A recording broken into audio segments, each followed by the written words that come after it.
요한복음 1장 35절부터 마지막 절까지 말씀입니다.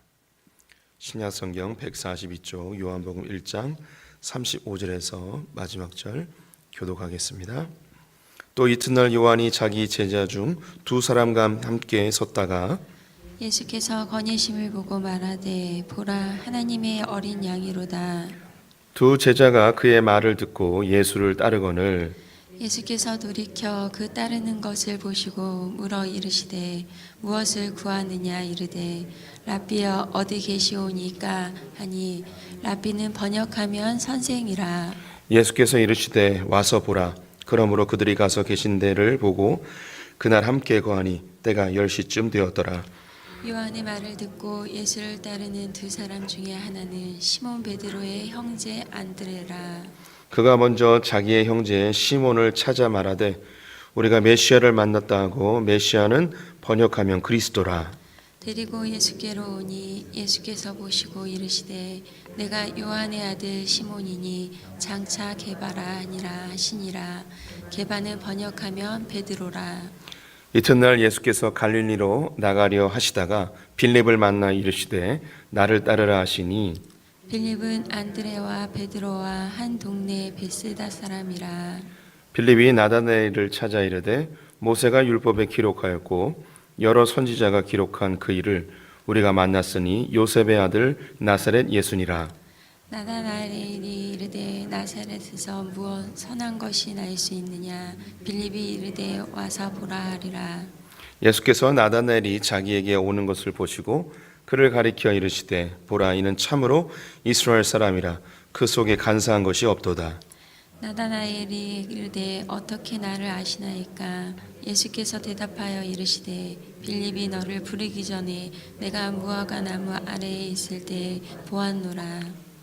나다나엘이 대답하되 랍비여 당신은 하나님의 아들이시요 당신은 이스라엘의 임금이로소이다. 예수께서 대답하여 이르시되 내가 너를 무화과 나무 아래에서 보았다 하므로 믿느냐. 이보다 더 큰 일을 보리라. 함께 읽습니다. 또 이르시되 진실로 진실로 너희에게 이르노니 하늘이 열리고 하나님의 사자들이 인자 위에 오르락내리락 하는 것을 보리라 하시니라. 아멘. 오늘도 주님의 보좌 앞으로 나오신 성도님들에게 하나님의 은혜와 평강이 함께 하시기를 축원드립니다. 온라인으로 새벽을 깨우신 성도님들 주님의 이름으로 축복합니다. 요한복음은 예수님께서 죄악된 인간들을 재창조하시는 모습을 그리고 있습니다. 이 재창조는 또 다른 면에선 하나님의 창조사역의 완성이라 할 수도 있겠습니다.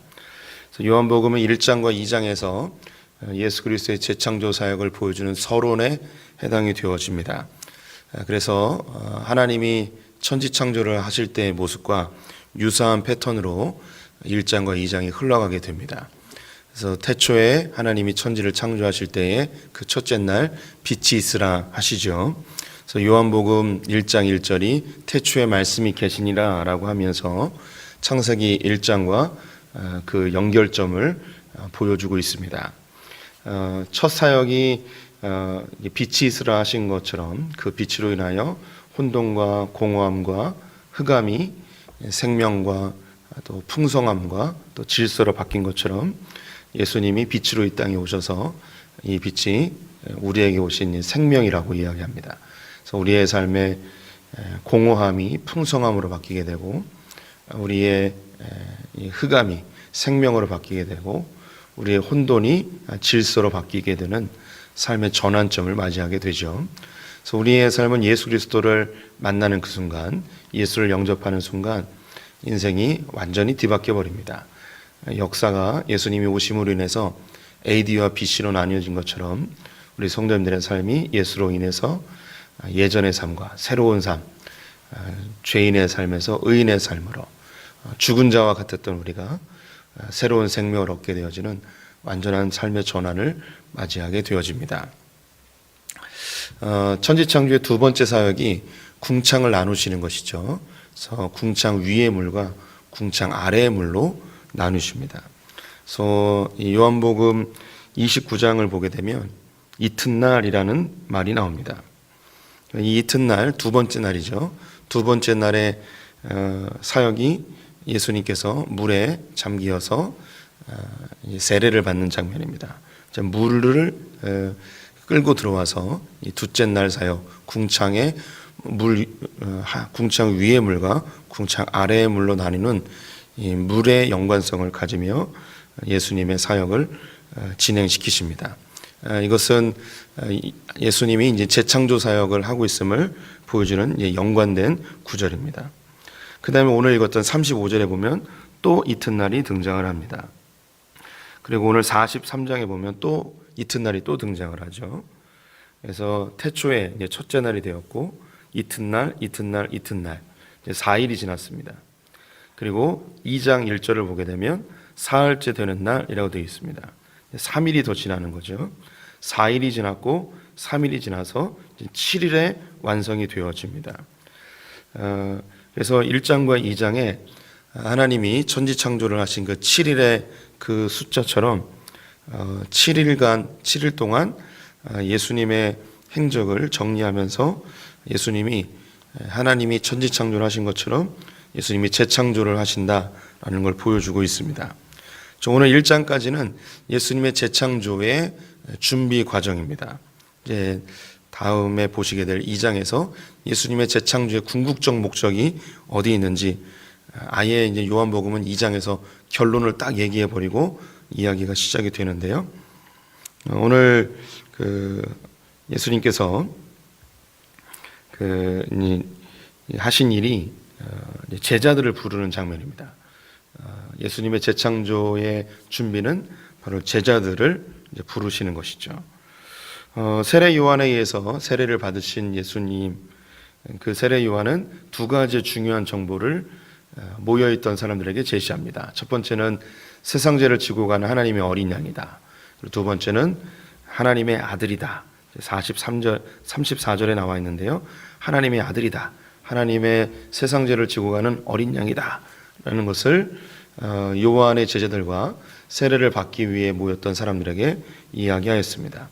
그런데 이 중에 2명의 제자가 반응을 하게 되는데요. 오늘 35절 말씀을 보면 또 이튿날 요한이 자기 제자 중 2 제자와 함께 섰다가 38절에요.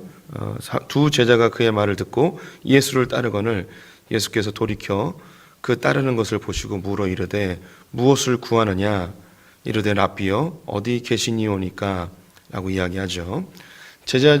요한의 제자들 중에 많은 제자가 있었는데 2 사람이 이 요한의 이야기에 반응하였습니다. 하나님의 아들이다, 세상 죄를 지고 간 하나님의 어린 양이다 라는 이 이야기에 반응하고 예수님을 뒤쫓아가기 시작합니다. 그래서 예수님이 무엇을 구하느냐, 다른 말로 왜 따라오느냐 라고 묻죠. 그랬더니 이 2 제자가 어디에 유하고 계십니까? 이 이야기는 함께 가자는 겁니다. 그래서 와보라.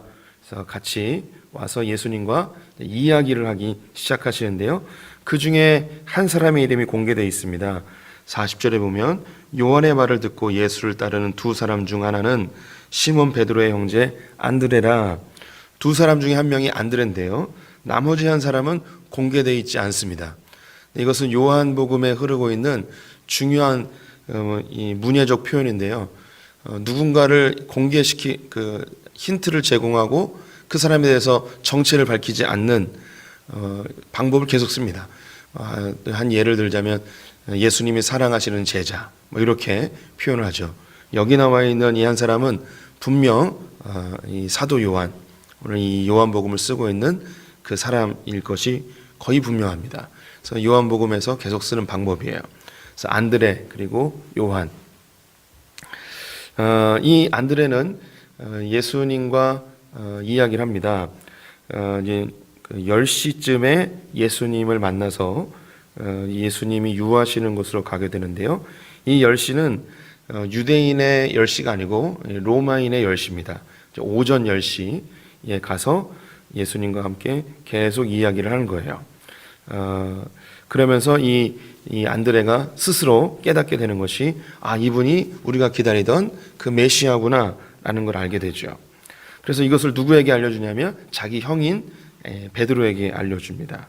41절 42절에 보시면 그가 먼저 자기 형제 시몬을 찾아 말하되 우리가 메시아를 만났다 하고 데리고 예수께로 오니 예수께서 보시고 이르시되 내가 요한의 아들 시몬이니 장차 게바라 하시리라. 이 안드레는 자기 형 베드로에게 찾아가서 우리가 메시아를 만났다. 형 같이 가봅시다. 이분을 만나면 형님도 분명히 메시아인 것을 알아보게 될 것입니다. 그래서 데려왔더니 예수님께서 대뜸 너 이름은 이제 게바라 하리라, 베드로라 하리라 라고 합니다. 이름을 바꿔주시죠. 그 다음에 이 안드레와 베드로에 의해서 또 다른 사람에게 이 예수님이 소개되어집니다. 그 사람이 빌립인데요. 14절을 보시면 빌립은 안드레와 베드로와 한 동네 베세드 사람이라. 그래서 이 빌립도 안드레와 베드로에 의해서 예수를 소개받고 예수의 이야기를 들은 거죠. 본문에 나와 있지 않지만 한 자리에 모여서 예수님의 이야기를 함께 이야기를 나누면서 예수님 메시아라는 것을 깨닫게 됩니다. 근데 이 빌립은 또 가만히 있지 않고 자기 동네에 있었던 친구 나다나엘에게 이야기를 합니다. 45절에 빌립이 나다나엘을 찾아 이르되 모세가 율법에 기록하였고 여러 선지자가 기록한 그 일을 우리가 만났으니 요셉의 아들 나사렛 예수니라. 나다나엘에게 소개하죠. 소개할 때 나사렛 예수다라고 이야기했더니 이 나다나엘이 나사렛에서 무슨 선한 것이 날 수 있느냐, 이것은 미가서에 베들레헴에서 메시아가 날 것을 이야기하였기 때문입니다. 그런데 빌립이 그건 일단 뒤로 하고 네가 한번 만나봐라. 그러면 너도 그분이 메시아인 것을 알게 될 것이다. 데려갑니다. 데려갔더니 대뜸 하는 얘기가 네가 참 이스라엘이구나. 네 가운데 간사한 것이 없다라고 이야기하죠. 그러자 나다나엘이 깜짝 놀라며 약간 기분도 상했습니다. 당신이 언제 날 봤다고 선하답니까? 라고 묻죠.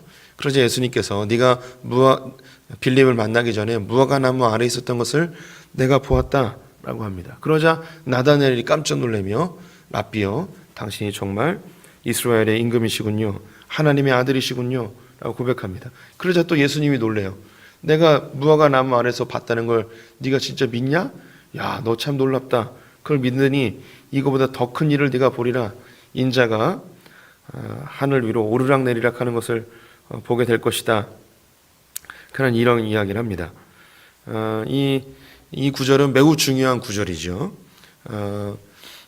베드로가 왔을 때 네 이름을 게바라 할 것이다 라고 이름을 바꿔주시는 장면, 그리고 나다나엘이 찾아왔을 때 네가 빌립을 만나기 전에 무화과 나무 아래 있었던 것을 내가 보았다라는 이야기.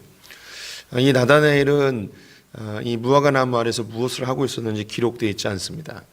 하지만 이것은 분명히 어떤 선한 일이나 경건의 모습이나 뭐 이런 모습이었을 거예요. 스스로 생각하기를 이 일은 하나님과 나밖에 모르는 일이야 라고 생각했을 텐데 이 일을 예수가 알고 있는 거죠. 하나님만이 알고 있는 일, 나와 하나님밖에 모르는 그 일을 예수가 알고 있으니 이 예수는 하나님의 아들이라는 것이 스스로 입증이 되어진 것입니다. 한 제자를 부르기 위해서 예수님은 주목하여 보고 있었습니다. 무화과 나무 아래에 있는 모습을 주목하여 보고 있었던 것이죠. 이것은 우리를 부르시는 모습과 똑같습니다. 우리 성도님들이 어머니의 뱃속에서 조성될 때부터 하나님은 지목하여 보고 있었습니다. 우리의 삶의 순간순간 우리를 눈여겨보고 계셨죠. 그리고 가장 적절한 때에 하나님께서는 복음의 통로를 사용되어지는 그 사람이나 혹은 부모님이나 형제나 배우자나 길가에 이름 모를 전도자를 통해서 이 예수를 알게 하십니다. 나는 그 예수가 우연히 찾아온 것 같았지만 그 예수님은 나를 지목하여 보셨고 그 예수를 영접하기에 가장 적절한 때에 누군가를 통해서 이 복음을 전하게 해주셨죠. 예수님은 이 재창조의 사역을 이루시기 위해서 사람을 부르십니다. 즉 이 사람을 새롭게 만드시는 것이었죠. 세례 요한, 하나님의 가장 큰 선지자인 세례 요한을 통하여서 안드레와 요한에게 이 예수 그리스도를 소개시켜 줍니다. 그들은 이미 마음의 준비가 되어 있었습니다. 이 세례 요한의 한마디, 세상 죄를 지고 간 하나님의 어린 양, 하나님이 아들이라는 이 선포에 그들의 마음이 변화되었습니다. 예수를 그냥 그 선포의 한마디로 예수를 찾아왔는데 예수가 진짜 메시아인 것을 알게 되었고 그들이 예수를 따르는 제자로 바뀌게 되어지죠. 또 이 안드레의 말에 베드로가 소개받고 베드로의 삶이 바뀌어버립니다. 예수를 따르게 됩니다. 또 빌립에게 이 예수를 소개하자 빌립의 삶이 바뀌어버리죠. 빌립은 나다나엘에게 이야기했을 때 나다나엘이 바뀌게 됩니다. 이 다 소개되지 아니하였지만 안드레, 베드로, 빌립 이 세 사람 역시 예수님이 지목하여 보고 계셨고 그들에게 이 복음이 전해졌을 때 그들의 마음이 한순간에 바뀌어지는 놀라운 그 타이밍, 그 때를 주님이 찾아오신 것이죠. 그래서 어제 말씀드렸듯이 이 요한복음에는 시간이 계속 반복적으로 언급됩니다. 예수님을 오전 10시에 만난 거 이거 안 써도 됩니다. 그런데 왜 이걸 썼냐? 예수님이 그 시각을 지켜보고 계셨던 거예요. 가장 적절한 때. 예수가 전달됐을 때 예수가 그들의 마음에 심겨져서 그들의 마음속에 뿌리를 내릴 수 있는 가장 명확한 그때에 이 예수의 복음이 전달되었습니다. 그것이 구체적으로 묘사된 것이 나다나엘이 무화과 나무 아래에 있었던 그때를 아무도 보지 않는 그때를 예수님은 주목하여 보고 있었던 것이죠. 우리 성도님들은 예수님을 어떻게 만나셨습니까? 어쩌면 가장 참혹하고 어려운 그때에 복음이 우리에게 찾아왔고 이미 이전부터 알고 있었지만 피상적으로 막연하게 그냥 종교적으로 알고 있었던 그 예수가 나에게 실제 복음이 되어져서 나에게 찾아와 가장 적절한 때에 나를 만나주셔서 나의 삶을 A와 BC로 완전히 뒤바꿔 놓은 그런 경험을 하신 분이 우리 가운데 있을 수 있습니다. 어떤 분들은 내가 가장 힘들었을 때 육체적으로 가장 피폐했을 때에 그때에 주님이 우리를 찾아오신 분도 있습니다. 우리 교회 집사님 중에 우리 성도님들도 다 아실 이성술 집사님이라는 분이 계십니다. 이분은 사지가 굉장히 불편하신 분이죠. 대표 기도하러 올라올 때도 지팡이를 짚고 매우 힘들게 올라오십니다. 그분이 처음부터 그런 분은 아니셨어요. 그분이 안동에서 소를 많이 키우고 있었습니다. 한우, 황소를 키웠는데 이 소를 키우다가 소에게 밟히셨어요. 그래서 척추가 완전히 부러지셨습니다. 하반신 마비가 되셨죠. 병원에 실려가서 아주 오랜 동안 치료를 받는데 의사들은 걷지 못할 거라고 이야기했습니다.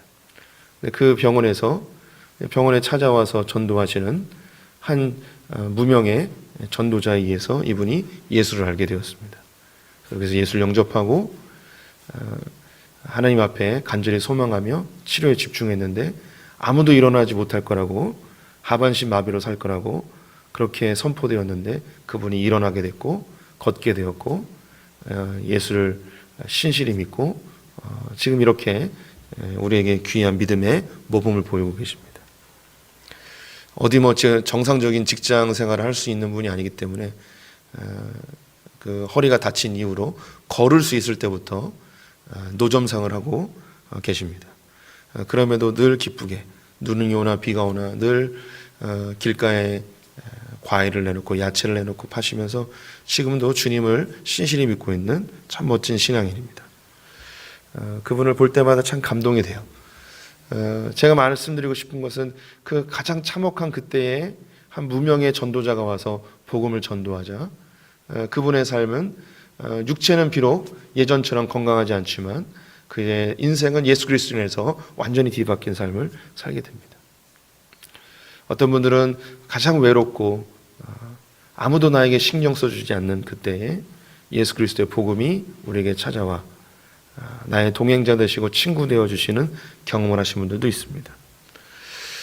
주님이 우리를 찾아오시는 그때 여기 이제 계신 분들이 한 분 한 분 이 자리에서 간증을 한다면 어쩜 그렇게 가장 적절한 때에 가장 분명한 때에 예수가 나에게 찾아오셔서 누군가를 통해 세례 요한을 통해서 안드레를 통해 베드로를 통해 빌립을 통해 나다나엘이 그 가장 적절한 때에 예수 그리스도의 복음을 들은 것처럼 우리 성도님들도 그 복음을 듣게 되셨습니다. 주님은 우리를 창세 전부터 지명하여 부르셨고 어머니의 모태에서부터 우리를 조성하였다고 말씀하셨습니다. 저는 이 말을 확실히 믿습니다.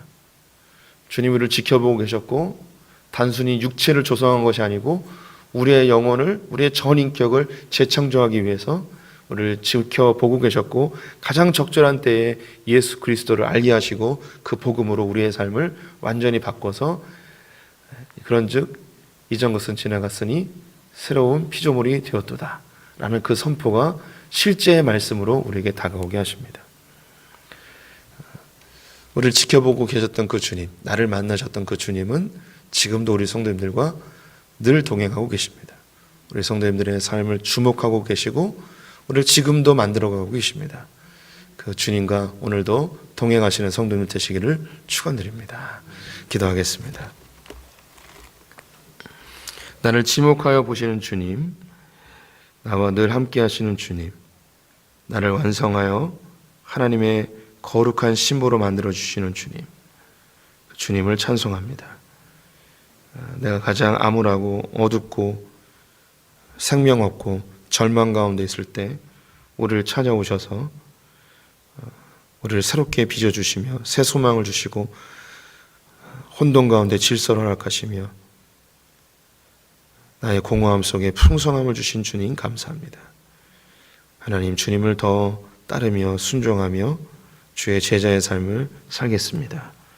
우리를 붙들어 주시고 우리로 하나님이 계획하고 목적하신 바를 온전히 성취하여 주시옵소서. 오늘 하루를 주님께 부탁드리며 예수님의 이름으로 기도드렸습니다. 아멘.